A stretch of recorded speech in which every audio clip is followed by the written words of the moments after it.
Hi everyone, you're welcome to DML Physics Concept. Kindly subscribe to this YouTube channel, like this video, and turn on the notification bell so that anytime I drop a new video, you'll be able to be notified of this video. Thank you for staying with us. Now, today we want to be looking at another topic which I titled Projectile Motion. Projectile motion is one of the topics in physics that is very important, and you need to understand the concept very well. And what's a projectile? Now, a projectile is an object thrown into the air or launched into space, but this object moves freely by itself under the influence of gravity. So when I throw any object up and the object moves freely by itself under the influence of gravity, then I say that object is a projectile. Now, the object moves along a curved path. As it moves freely, it moves along a curved path, and that curved path is called a parabolic path. We can define parabolic path as also a trajectory. A trajectory is the path taken by a projectile. So, having known that, we can also describe a projectile as an object that moves along a parabolic path. So, let's look at examples of projectile in our daily lives. Number one, see a bullet fired from a gun. When a bullet is fired from a gun, a stone shot out from a catapult. If you look at it, the movement of the stone, the movement of the bullet is parabolic in nature, and that's why we call it a projectile. Then we have javelin when thrown. When javelin is thrown, it also moves by itself under the influence of gravity. And then we have a football when you kick football in the air. And we have many other examples of projectile. So let's look at the concept of projectile, which I want you to understand as we proceed in this class. So the concept of projectile is number one, that any projectile body will always have two independent motion. It has a constant horizontal motion and always have a vertical motion, and the vertical motion always change with gravity. The constant motion is not changing because acceleration is zero. So this concept is very important when we start to apply it in the next class. So now let's look at the projectile motion now. The concept I want us to understand here is that a projectile has two independent motion. It has a constant horizontal motion, and then it has a vertical downward acceleration or free fall due to gravity. Now, when the object is projected from the ground, let's say we have an object that is projected like this. Let's say this is the ground level. So the object is projected from the ground. The object is meant to land on the ground, on that horizontal ground again. So when an object is projected like this from the ground, so let's say it starts from here, it's projected at certain velocity to the horizontal, let's say at angle theta to the horizontal, and it's projected at velocity u. So what we are saying is that when an object is projected, this object has two components. This velocity of the object has two components. There is a vertical component and there is an horizontal component. So there is a vertical component and there is an horizontal component, and these two components, they are independent of each other. The vertical component is independent of the horizontal component. So the vertical component is given as u sine of theta, while the vertical component is given as u cos of theta. If you want to get better understanding or details of how we arrive at u sine theta and u cos theta, you can just go to the previous video when we talk about resolution of vector. So I will drop it inside the description. I will drop it in the description link here. You can just go to how we deduce u sine theta and u cos theta. So when an object is projected, so it has what we call constant horizontal motion. So which means the horizontal motion of this object is constant. The velocity of the object along the horizontal path is always constant. That is why I'm going to show you a video for this illustration so that it will be clear. What I'm saying is that if I throw an object horizontally and I allow it to drop, and at the same time I drop an object to drops vertically, that is, I drop an object vertically and I project another one, I will discover that irrespective of the velocity I use to push this object, these two bodies is going to land, is going to hit the horizontal floor at the same time. So after this class, I will add the video so that you'll be able to watch this illustration, how it takes place. Why? Because When the object is projected horizontally, the falling of the object has nothing to do with the acceleration of this body along this path, because irrespective of how you throw it, the acceleration is always zero. When you throw it horizontally, the acceleration of the object is zero. The object is just falling under gravity. So it may look like you project it horizontally, but what is really happening is that this object is falling down gradually under gravity. So the only acceleration that takes effect, or that is acting on this body, or that is acting on any projected body, is only acceleration due to gravity, which always pull the body downward. So that is why we are going to have two independent, the vertical and the horizontal component of the force. So the two, they are not together. So you have to get that one clearly. So as this object is moving up, at every point in time, let me say at this point, at every point in time, the direction of the velocity will move like this. And at that point in time, there's going to be a vertical component, and there's still going to be an horizontal component. This horizontal component does not change, but the vertical component keeps changing. When the object gets to this point, let's say the object gets to the maximum point, this is the maximum height. At the maximum height, we only have the horizontal component, which is also constant, but at this point, the object has reached the maximum height. So the gravity or the acceleration here is zero. At highest point, zero, then the object starts falling down. So what happens is that when it gets to this point, at this point, the object still has a vertical component. Let's say the object moves in this direction. This is our u now. This is our u.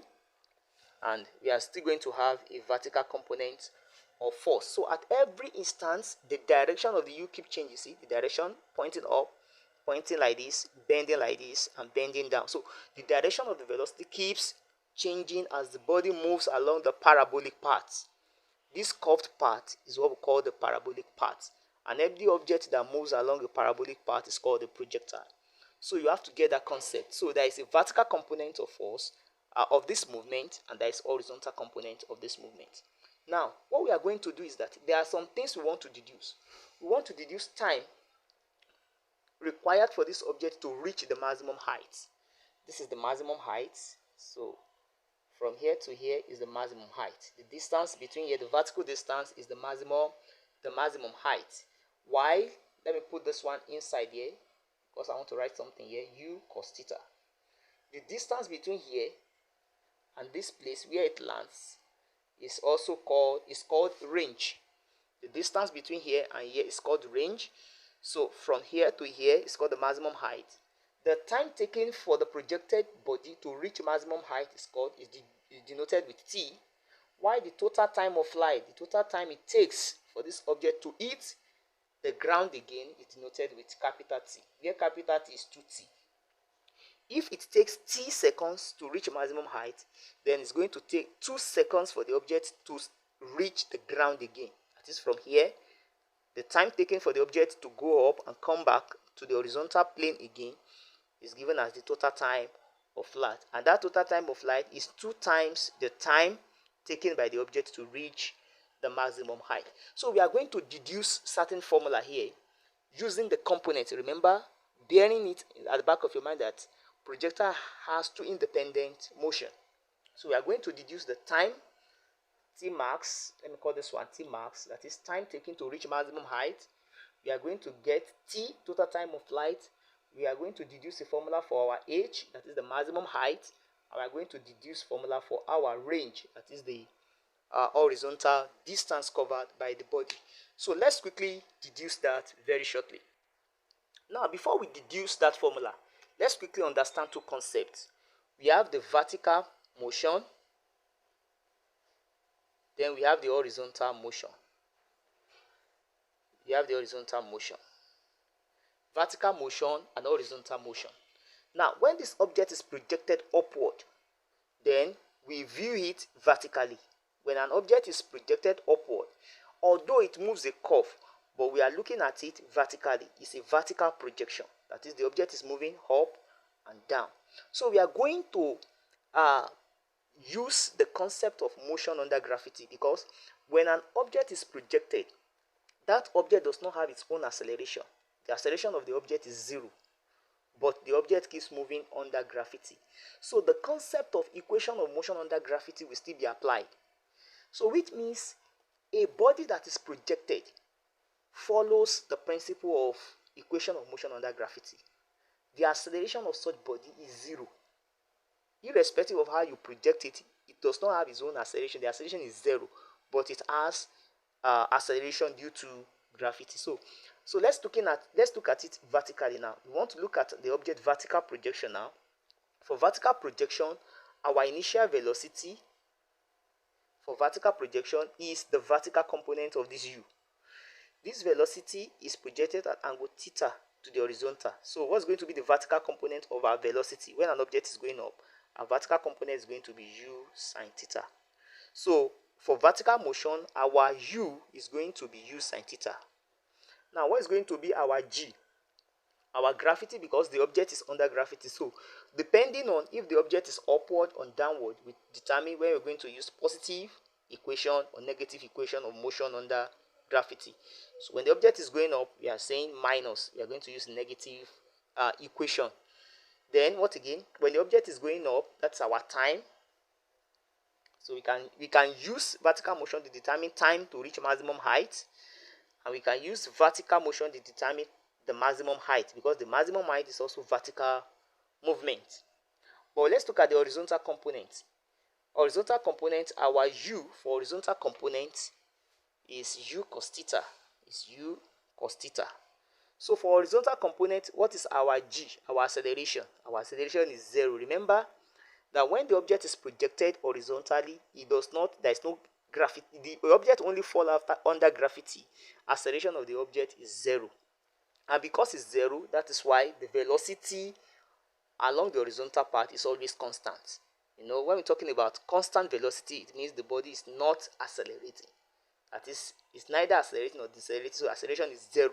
That is why velocity is constant along the horizontal direction. So our acceleration is zero horizontally. So this is going to be our g. So we can also find our s, that is from here to here is our s, which we call our range. And we are going to use these parameters to determine time of flight. We are going to use it to determine the total time of flight, because once we get t, we are going to get 2t. While we are going to use horizontal component to determine the range, because this r is called range, this h is called maximum height. So let's quickly define these parameters and deduce the formula deduce their formula accordingly. So total time of flight. The total time of flight is the time required for a projectile to return to the same level from which it was projected. That is, the total time of flight t is 2t. That's the formula for total time of flight. So let's deduce t, so that let's find t in terms of u sine theta as we have it here. So let's take some parameters here. Remember, when an object is projected upward, so our t is what we are looking for. Our u is u sine theta. Our g is going to be negative. So let's look at what formula we're going to use to now get our t now. The formula to get our t, we are using these parameters. So in this case, we are going to say, we can just say v equals to u plus or minus gt. But because the object is projected upward, u minus gt. Remember that when an object is projected vertically, at maximum height, velocity is always zero. This is one of the concepts that we have explained in our previous classes. I will drop the video under equation of motion under gravity. You can just review those things for better understanding. When an object is projected upward, at maximum height reached by that object, the velocity at that point is zero. So if that's now the case, now let's take the parameters. Our v here is 0. And what's our u? Remember, our u is a vertical component, which is u sine theta minus gt. Why do I use minus? Negative, because the object is moving upward against the gravity. And gravity always acts downward. And because the object is projected upward, it moves against gravity. That's why we're using the negative formula. So let's move this one to this side. So it means gt is going to be u sine theta. So let's make g the subject of the formula, or t the subject of the formula. Then t will now be u sine theta over g. So if t is u sine theta over g, so what's going to be our total time? Our total time of flight is now be 2 multiplied by u sine theta over g. So this is the formula that we have used to deduce the total time of flight. So let's write it upward here. So for our total time of flight, our t is going to be 2u sine of theta over g. So all those formula are the formulas that we are going to use. This is the first equation. Now let's look at the second equation.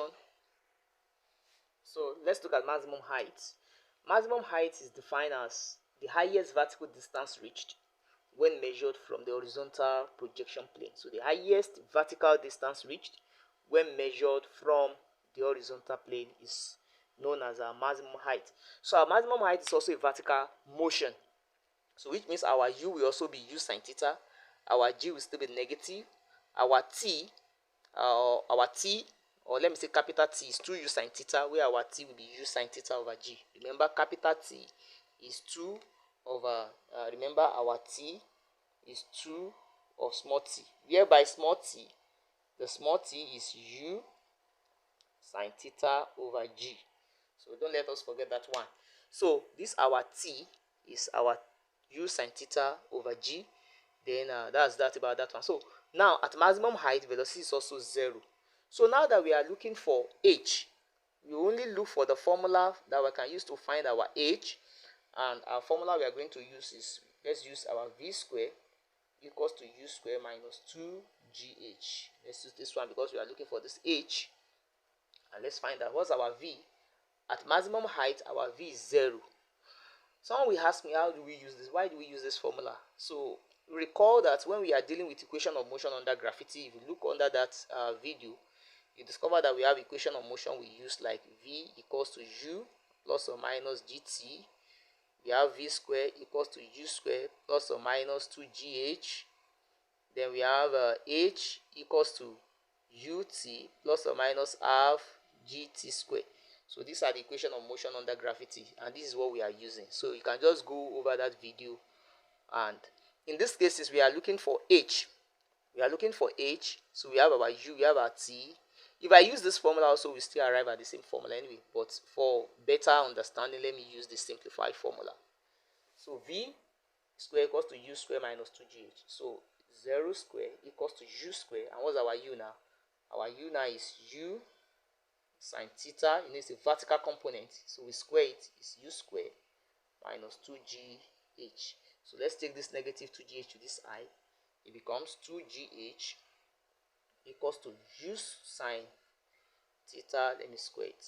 So if I open this bracket now, so it become, and make h the subject of the formula, then h will now become u square sine square theta over 2 of g. So u square sine square theta over 2 of g. So this is the formula for finding the maximum height. So our maximum height, h, is going to be u square sine square theta over 2g. So this is going to be our equation 2. So the next thing is, let's find our horizontal distance, that is distance from here to here, which is called our range. So the range is defined as the horizontal distance from the point of projection. This is the point of projection. So from the point of projection to the point where the projectile hits the projection plane again. This is the projection plane.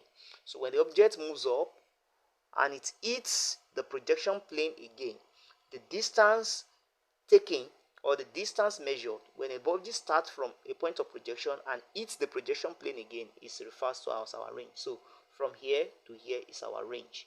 So how do we determine our range? Remember, our range is the horizontal component. So it's an horizontal component of the motion. So we are going to look at it in the side. It's an horizontal component of motion, so which means our u is going to be u cos theta. Our acceleration is 0, and our s is r. So if we want to use equation of motion here, we are going to use equation of motion s equals to ut plus half at squared. We are going to use s equals to ut plus half at squared. Why is it that I use s equals to ut plus half at squared?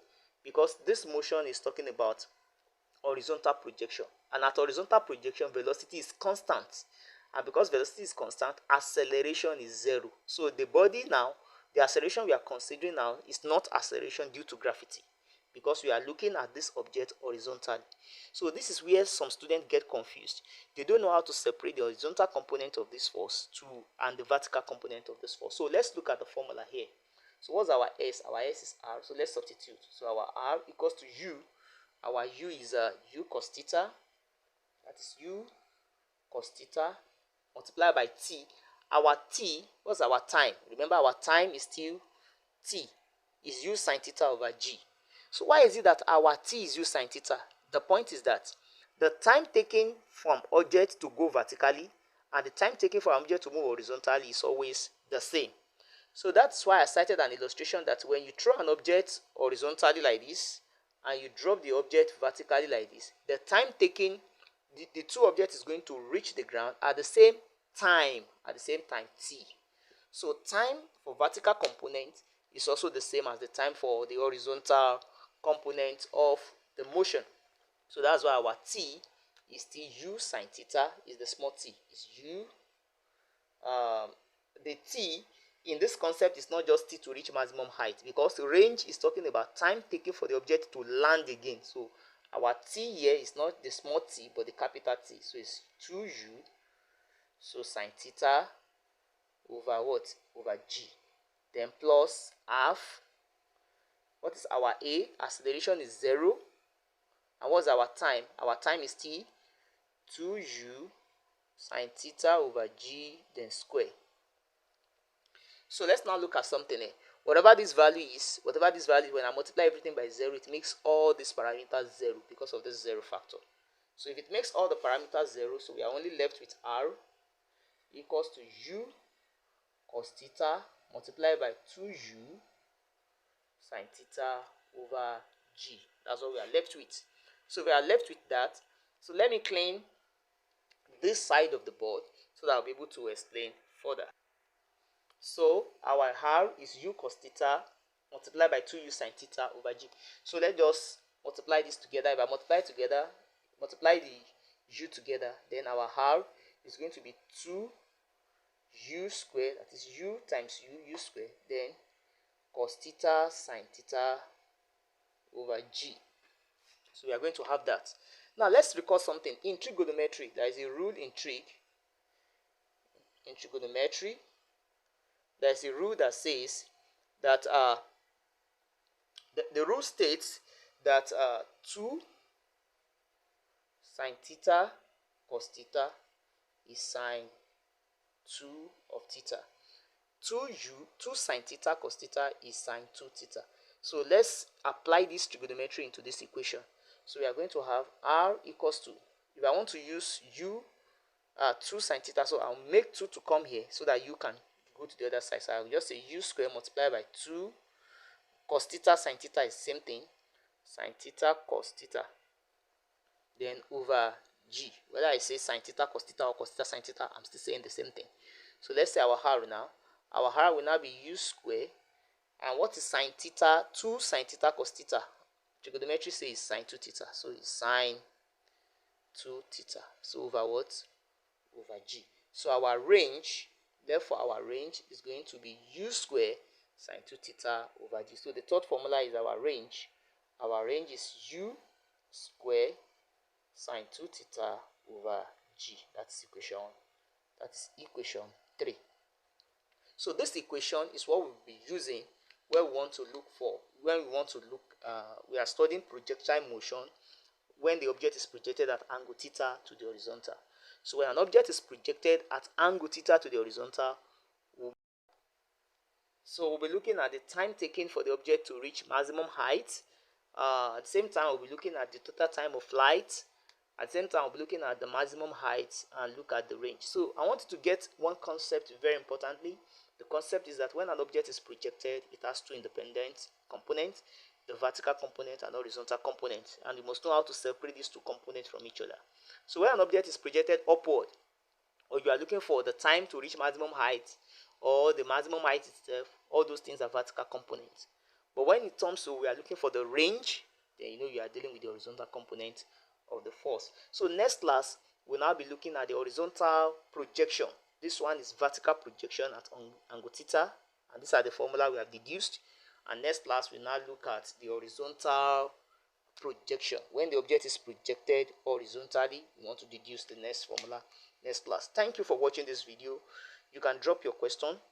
If you have any question, make sure you subscribe to this YouTube channel, and share it.